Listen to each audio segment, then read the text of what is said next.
Assalamualaikum warahmatullahi wabarakatuh. Salam sejahtera untuk kita semua. Perkenalkan, saya Melsya Pirtikasari, SPD MSN. Saat ini, saya merupakan dosen pengampu mata kuliah pembelajaran seni budaya dan prakarya di sekolah dasar untuk mahasiswa program studi PGSD semester 4 di Universitas Nusa Putra.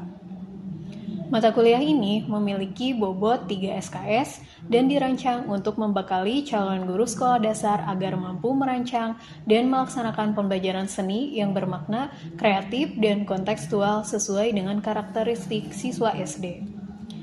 Menjadi ahli dalam pembelajaran seni budaya dan prakarya di sekolah dasar dengan meningkatkan kualitas pengajaran berbasis ilmu pengetahuan, teknologi, dan penelitian.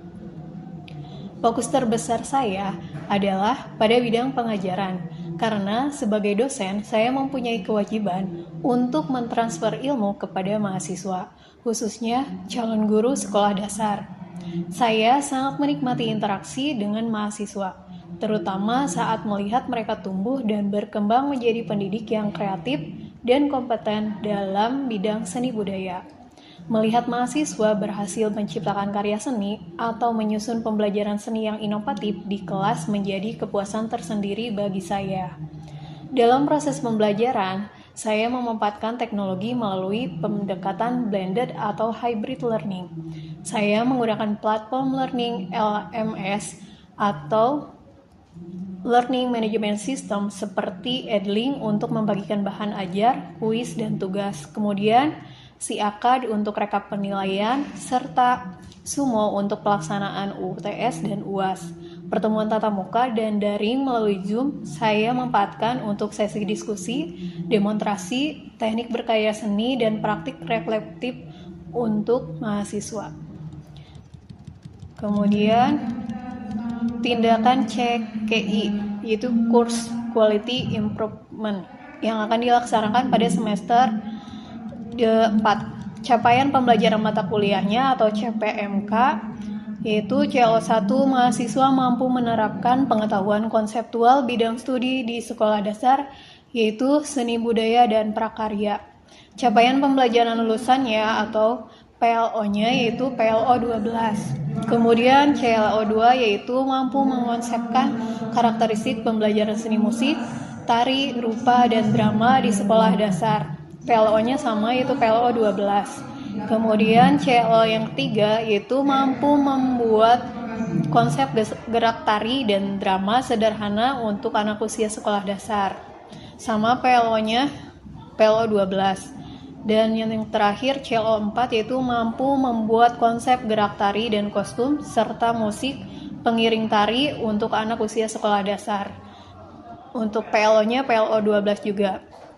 Nah, deskripsi mata kuliahnya yaitu merupakan mata kuliah bagi setiap mahasiswa S1 PGSD. Perkuliahan ini dimaksudkan untuk memberi pengetahuan dan kemampuan kepada mahasiswa tentang wawasan seni di sekolah dasar, pengetahuan dasar seni, memberikan kemampuan dasar dan karakteristik seni di SD, dan pemanfaatan teknologi dalam berkarya seni di SD. Kemudian metode pembelajarannya yaitu menggunakan pendekatan SCL atau Student Centered Learning dan PBL Problem Based Learning dengan menggunakan beberapa metode sebagai berikut, yaitu ceramah tatap muka atau luring, kemudian diskusi tatap muka, luring, dan tutorial, praktikum laboratorium, e-learning atau daring, dan live discussion atau daring. Deskripsi pengalaman belajar mandiri di antaranya yaitu ada kuis. Mahasiswa menjawab soal-soal kuis pada setiap sesi pertemuan di mana soal disajikan dalam bentuk pilihan ganda. Kemudian ada tugas diskusi. Mahasiswa menjawab soal diskusi pada setiap sesi pertemuan di mana soal dalam bentuk esai berupa pendalaman dan pemecahan masalah terhadap materi yang diberikan. Kemudian ada tugas proyek. Mahasiswa membuat satu buah tugas berupa proyek dalam satu semester terkait dengan pencapaian LO pada mata kuliah yang dapat dikaitkan dalam bidang penelitian dan pengabdian. Kemudian ada kehadiran 10%, kuis setiap sesinya yaitu 5%, dan tugas diskusi setiap sesi 20%. Ujian tengah semester bobotnya 20%, ujian akhir semester bobotnya 20%, dan tugas proyek itu bobotnya 25%, sehingga total keseluruhannya 100%. Dan ada kriteria untuk penilaiannya, yaitu 85,00 sampai 100, mutunya 4, grade-nya A. Kemudian 73 sampai 84,99, mutunya 3, grade-nya B. Dan 55 sampai 72,99, mutunya 2, grade-nya C. Dan 45 sampai 54,99, mutunya 1, grade-nya D. Dan yang terakhir 0 sampai 44,99, mutunya 0 atau grade E. Kemudian di sesi 3 ada pengetahuan dasar seni dan unsur-unsur musik. Tujuannya yaitu mahasiswa mampu menjelaskan tentang pengetahuan dasar seni dan mahasiswa mampu menjelaskan unsur-unsur musik. Oke, untuk sesi 16 ada UAS, itu bikin pameran dan pagelaran. Oke, untuk LO-nya, capaian pembelajaran mata kuliahnya, dan outcomes-nya, itu dapat menerapkan pengetahuan konseptual bidang studi di sekolah dasar, yaitu seni budaya dan prakarya. Yang kedua, dapat mengonsepkan karakteristik pembelajaran seni musik, tari, rupa, dan drama di sekolah dasar, dan dapat membuat konsep gerak tari dan drama sederhana untuk anak usia sekolah dasar, serta dapat membuat konsep gerak tari dan kostum, serta musik pengiring tari untuk anak usia sekolah dasar.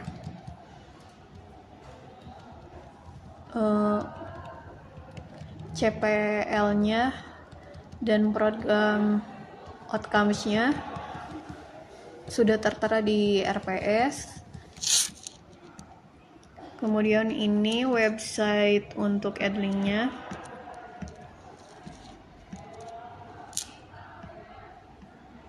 Nah, di Edlink ini ada sesi 1 sampai sesi 16. Dan saya memasukkan semua kuis dan tugasnya di sini berikut bahan ajarnya atau disebut lecture note per sesi.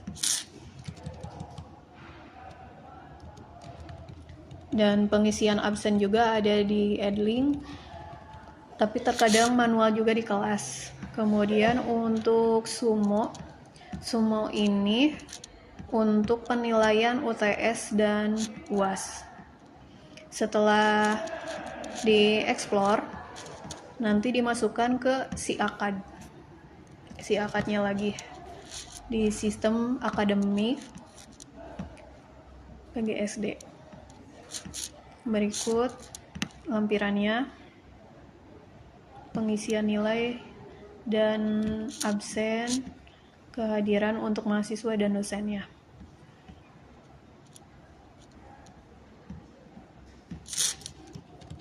Oke. Bobot penilaian saya adalah 20% dari keseluruhan Tridharma perguruan tinggi, karena penelitian saya tidak seintensif pengajaran dan lebih diarahkan pada peningkatan mutu pembelajaran. Penelitian yang saya lakukan sebagian besar berfokus pada inovasi pembelajaran seni di sekolah dasar, seperti penggunaan media digital, integrasi seni dalam penguatan karakter, serta eksplorasi seni tradisional lokal sebagai materi ajar. Saya telah melakukan penelitian kolaboratif lintas prodi dan universitas, serta mempublikasikan hasil riset saya di beberapa jurnal nasional terakreditasi dan jurnal internasional bereputasi. Salah satu artikel saya berjudul Angklung Education Music Approach Using Audiovisual Techniques for PGSD Student at Nusa Putra University, Sukabumi, serta hasil presentasi di konferensi internasional yaitu ICADE atau International Conference on Arts, Education and Design tahun 2024 yang dipublikasikan dalam proceeding internasional. Pengabdian kepada masyarakat juga menjadi bagian penting dari peran saya sebagai dosen, dengan bobot sebesar 20%. Saya dipercaya sebagai Ketua Angklung Sukabumi dan pendiri Angklung Media di kampus. Saya juga aktif mengisi berbagai workshop, di antaranya memberikan pelatihan dan layanan seni untuk mahasiswa maupun masyarakat umum. Kegiatan ini meliputi pelatihan menggambar untuk anak-anak, pelatihan tari daerah untuk anak-anak, serta workshop pengembangan media pembelajaran berbasis seni. Saya juga sering menjadi pembicara utama dalam simposium mengenai pentingnya pendidikan seni di usia dini yang diselenggarakan oleh beberapa institusi seperti Dinas Pariwisata dan Budaya serta komunitas seni lokal. Melalui video ini, saya akan menampilkan simulasi pembelajaran atau micro teaching yang berfokus pada materi teori dasar musik untuk jenjang SD sebagai bagian dari upaya kami dalam melatih kemampuan pedagogis, teknologis, dan artistik mahasiswa calon guru. Assalamualaikum warahmatullahi wabarakatuh. Waalaikumsalam warahmatullahi wabarakatuh. Selamat siang semuanya. Siang. Hari ini gimana kabarnya, baik-baik? Sebelumnya kita absen dulu, tapi ada di kertas itu ya, absen di pejanya ya? Iya. Nah, berarti nanti di akhir aja absennya. Oke, sebelum kita memulai pelajaran, alangkah baiknya kita berdoa terlebih dahulu. Sebelum pembelajaran dimulai, kita baca doa dulu dalam hati sesuai kepercayaannya masing-masing. Baca doa dimulai. Baca doa di depan atas. Nah, kita memasuki ke sesi seni musik ya. Karena kan seni budaya dan prakarya itu ada 4 unsur. Di akhir nanti kita akan melaksanakan pagelaran dan pameran. Sebelumnya ada yang pernah belajar seni musik? Pernah di sekolah ya? Nah, di sekolah. Kalian kalau di sekolah itu diajarin nggak notasi balok? Diajarin. Bener nih, kalau diajarin nanti ibu tes loh. Udah lupa tapi ibu. Udah lupa. Tapi seenggaknya masih ingat kayak do re mi fa sol la si do. Terus tentang not angka ya 1 2 3 4 itu mah nggak akan lupa. Nah, notasi balok itu terdiri dari para nada ya. Para nada ini ada berapa garis? Ada 5 garis. Terus ada 4 spasi. Kemudian ada tanda kres. Kres di sini adalah untuk meninggikan setengah nada. Kemudian ada mol, itu fungsinya untuk menurunkan setengah nada. Dan ada nada natural atau netral. Nah, itu istilah-istilahnya. Nih, seperti ini contoh untuk penulisannya. Kalau kres seperti pagar. Nah, kalian coba tulis masing-masing di bukunya. Terus ada flat. Nah, atau mol ya. Si flat ini kayak huruf B, tahu kan? Ya. Nah, kayak gitu cara penulisannya. Kemudian ada natural. Natural juga seperti pagar, tapi dia cuma gitu. Kalau kres apa? Untuk meningkatkan nada. Ya. Kalau mol menurunkan nada. Kalau ini menambahkan nada. Oke, ingat baik-baik. Kemudian ada garis birama. Nah, kenapa ada garis birama? Nah, biasanya kalau misalkan kita ada 4 ketuk itu ditutup dengan garis birama. Nah, seperti ini garis birama. Nanti untuk akhir lagu itu bukan didouble, ada gandanya seperti itu untuk pengakhiran lagu. Nah, ini cara menuliskan pada garis. Itu ada nada apa itu? Ada E, kemudian ada G. Terus di garis ketiga ada apa? B. Garis keempat ada D. Garis kelima ada F. Oke, ingat ya. Gampang kan? Jadi dimulainya dari garis bawah dulu baru ke atas. Oke. Kemudian ada apa? Not dari spasinya. Spasi itu tadi ada berapa spasi? Ada 4. Nah, di sini kuncinya itu ada F, kemudian ada A, C, D. Oke. Ingat garis dan spasi. Nah, ini ada bentuk not dan nilai not, yaitu untuk menandai panjang pendeknya bunyi atau durasi atau diam. Nah, seperti ini contohnya. Itu ada not penuh. Not penuh ini ditulisnya seperti ini. Oke. Kalau ini kan ada bunyi. Misalnya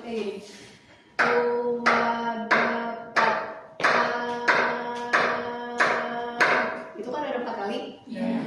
Nah, kalau misalkan cuman diamnya aja sambil istirahat.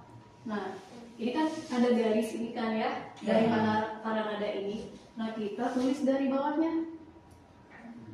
Kayak gitu, itu tanda diam. Buat 4 ketuk. Oke, lanjut.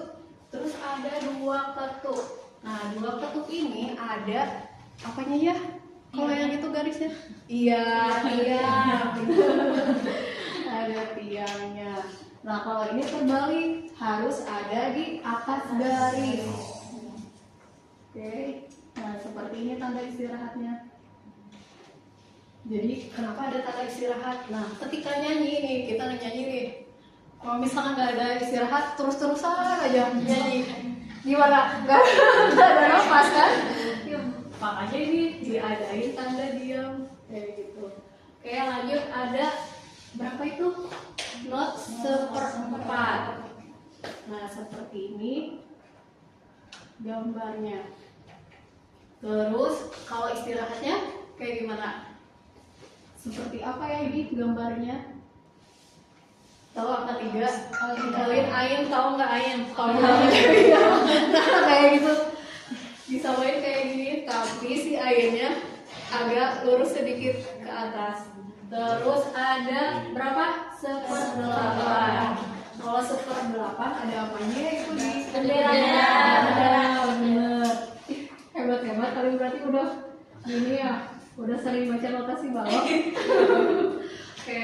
Terus ada tanda diam. Tanda diamnya kayak gimana ini? Kalau misalkan ada bendera, mirip-mirip nggak sama apa bendera, tapi dia baliknya ke mana berkibarnya? Ke kiri ya, ke kiri. Oke. Jadi cara ngebedainnya, nah kan kalau ini ke sini ya, kalau ada yang bunyi. Tapi kalau misalkan yang diam ini berarti kita bedain ke sini. Gitu cara membedainnya. Gampang kan? Kiri dan kanan gitu. Itu lebih gampang buat ngebaca. Kayak lanjut ke 1/16. Biasanya kalau di lagu-lagu anak 1/16 itu agak susah buat ngebaca, karena kan kalau anak-anak ya di kelas rendah, kelas 1, 2, 3 itu suka pelan-pelan gitu ya si suaranya. Pasti cuma 1 ketuk aja kayak gitu, kebanyakan kalau nggak 2 ketuk. Nah, misalkan kayak gini. Terus, nah seperti ini gambarannya, seperti ini ya. Ada 4 ketuk dan 2 ketuk, kemudian ada 1 ketuk dan 1/4. Ayo. Oke. Lanjut ke bagian harga not. Oke ya, kita praktekin dulu sebentar tentang 4 ketuk ini. Kalian dengerin ibu si ketukannya, sama kalian bilang pam gitu. Oke, bisa? Bisa.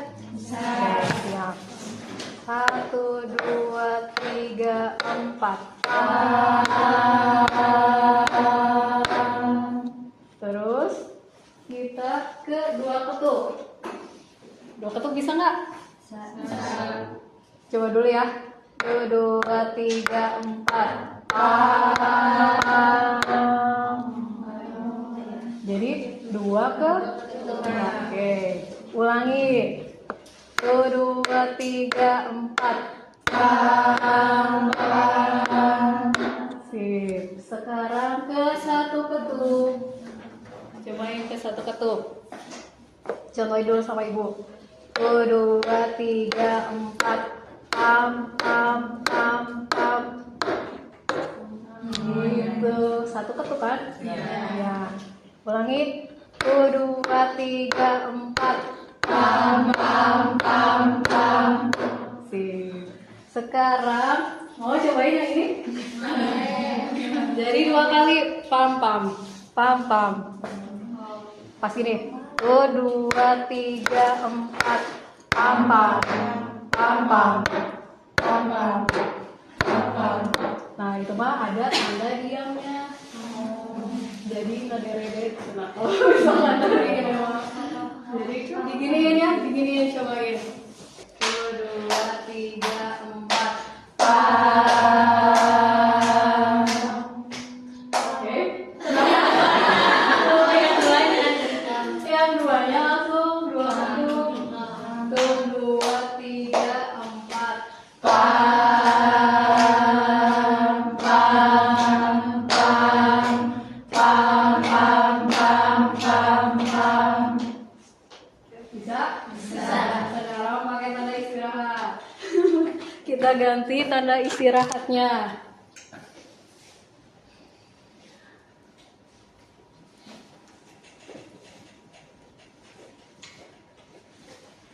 Coba dulu yang ini. Ulangi. 1, 2, 3, 4. Pam, pam, pam, pam, pam, pam, pam. Ulangi lagi. Ada yang belum fokus ini. Ada yang belum fokus. Ulangi. Kita baca dari sini. Ini kan 4 ketuk ya. 4. Ini 2. Ini diam 2 ketuk. Ini 1, 1, 1, 1. Cara bacanya gitu? Oke, ulangi ya. Kita tes lagi. 1, 2, 3, 4. Pam, pam, pam, pam, pam, pam, pam, pam. Ada yang nggak fokus lagi? Ulangi. 1, 2, 3, 4. Pam, pam, pam, pam, pam, pam, pam, pam. Sip. Agak lumayan ya. Agak lumayan. Oke. Lanjut ke tanda kunci. Nih, kenapa nih ada kunci G di sini? Kenapa ya ada kunci G?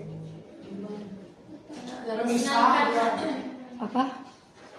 Kan di paranada tuh yang tadi kan? Iya. Kalau kunci G itu fungsinya untuk apa? Untuk iya. Terus ada di garis keberapa nih kalau kunci G? Kedua. Kunci G ada dari kedua. Makanya kalau bikin kunci G dari G-nya dulu. Gitu cara bikinnya. Biasanya kalau di kunci C ini naturalnya C, D, E, F, G, A, B, C. Nah ini ada harganya. Ini 1, 1,5. Nah ini nada natural berarti tanpa kres, tanpa mol gitu. Dan ini tuh udah pakemnya. Ini untuk yang mayor. Nada mayor ini biasanya kalau misalkan di lagu anak-anak itu sering dipakai karena apa? Kalau mayor lagu-lagunya ceria. Kalau lagu minor itu kan yang melo-melo, sedih, bikin kita sedih. Terus jadi ke anak-anaknya kalau sedih gimana? Gak akan terpakai ya? Iya, gak akan terpakai. Jadi yang kita pakai itu khusus di mayor. Iya, di mayor aja. Jadi kalian ingat-ingat si rumusnya 1, 1,5, 1, 1, 1,5. Ini untuk perumusan 1 crash, 2 crash, dan seterusnya. Nah, kalau misalkan 1 crash itu ada apa aja? G, A, B, C, D, E, Fis, G. Oke, berarti yang dinaikkan berapa? Setengah kan? Setengah.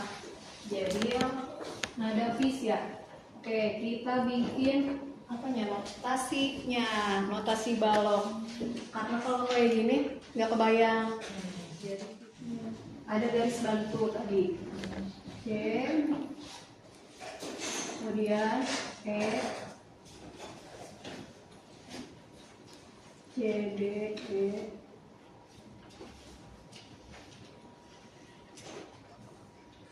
F, I, terus G, A, D, C, E.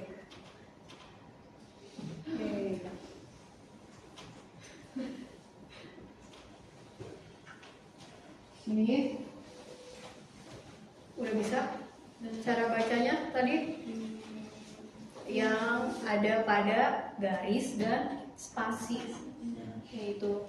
Jadi cara ngebedainnya, kalau yang untuk C ada garis bantu di bawahnya. Nah, itu buat nada-nada standar anak-anak. Biasanya kita pakai, kalau di piano kan ada 1 oktav, 2 oktav, yang kayak gitu. Yang kita pakai itu ada di C4. C4 yang paling netral, suara manusia, suara anak-anak kayak gitu. Terus kita coba ke 1 crash. 1 crash ya. Bikin yang ini contohnya sama ibu dulu, nanti cobain sama kalian. Contoh soalnya yang 1 crash. 1 crash. Kayak tanda minor kita lewat karena kalau lagu anak-anak kan itu harus mayor. Tapi ini untuk pengenalan itu ada nada naturalnya itu dari A. Terus ada latihannya nih. Jadi yang tadi itu udah paham? Gampang kan ya? Gampang? Iya, cuma bolak-balik aja kayak gitu. Jadi cuma diingat-ingat di nada mayor. B. Terus 1 ketuk, 2 ketuk, wah itu gampang banget diingatnya. Jadi siapa yang mau coba ini soal nomor 1? Aku. Oke, coba tangan. Kita hapus dulu ya ininya ya. Biar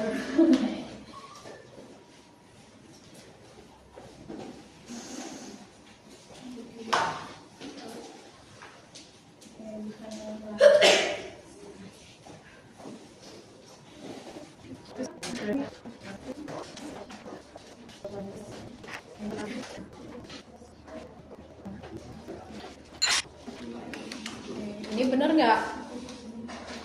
Ayo cek lagi. Bener nggak ya? Iya, garis. Oke, kita kasih kemudian perkuliahannya. Wassalamualaikum warahmatullahi wabarakatuh. Waalaikumsalam warahmatullahi wabarakatuh. Terima kasih telah menyimak micro teaching pembelajaran SBDP yang saya tampilkan. Sebagai dosen, saya berkomitmen untuk terus meningkatkan kualitas pengajaran berbasis ilmu pengetahuan, teknologi, dan hasil penelitian, khususnya di bidang pendidikan seni budaya untuk sekolah dasar. Saya percaya seni bukan hanya tentang ekspresi estetika, tetapi juga ruang penting untuk membentuk karakter, empati, dan kreativitas peserta didik. Oleh karena itu, saya akan terus mendorong mahasiswa saya, calon guru SD, untuk menjadi pendidik yang inspiratif, inovatif, dan berakar pada budaya lokal. Sekali lagi, saya Melsya Pirtikasari, dosen seni budaya dan prakarya Universitas Nusa Putra. Semoga pemaparan ini bermanfaat dan menginspirasi praktik pembelajaran seni yang lebih transformatif dan kontekstual di sekolah dasar. Wassalamualaikum warahmatullahi wabarakatuh.